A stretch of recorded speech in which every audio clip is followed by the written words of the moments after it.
These are these are my animals, and the thing that's always really drawn me to coming back and working with the animals is seeing how they really honestly go about their business and their lives and really prioritize their well-being and taking care of each other is always just such incredible models for how we ought to be as people.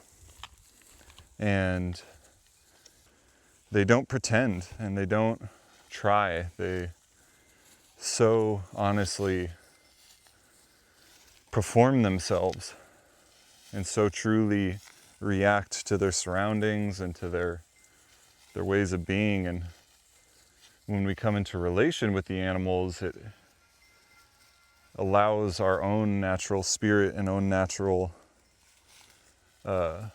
essence to really come through. And so again, just, even if you're sitting on the park bench watching the robins flit and fly, it's still in that moment of observation and consideration, we still have a chance to build that relationship. What does what does the calls of robin, what are the differences, what are the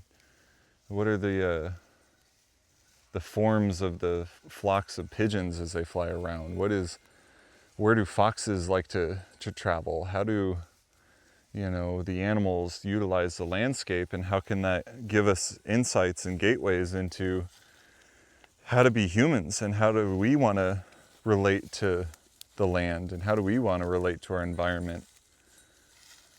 And something that's particularly, fascinating and a gateway for me into this process is also like, how does our body form give us a vessel of interaction and relationship to the landscape? And these sheep, with their long noses and their four legs and their eyes on the side of their head,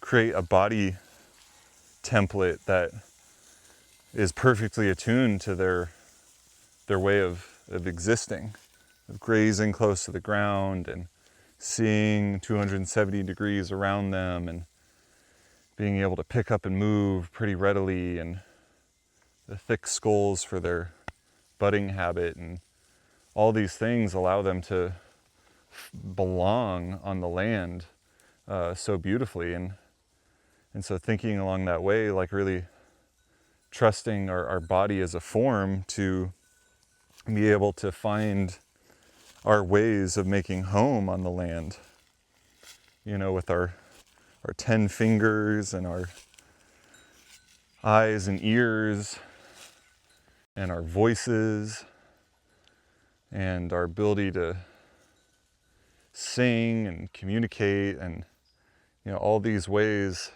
that our body allows, and climbing and swimming and running and all these activities. Those are ways that we can relate to the land and find home in the land. We have an immense ability to interact and relate to our natural environment or built environment, but either way, it's always on top of the living, breathing body of earth.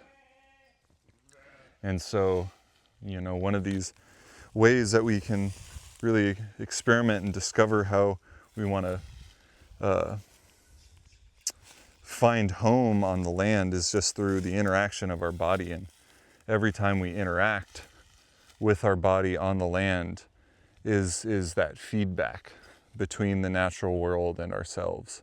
And if we're thinking in this way of connection to land and connection to self and connection to environment with that intention of building relationship to land, the feedback and the discourse will naturally surface.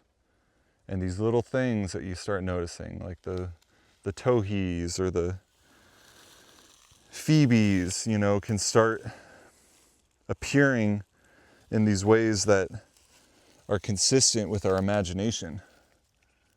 Because our imagination, our curiosity, and these extrasensory perceptions are gateways into subconscious and spiritual levels and worlds that are very real and can create deep meaning and purpose in our lives.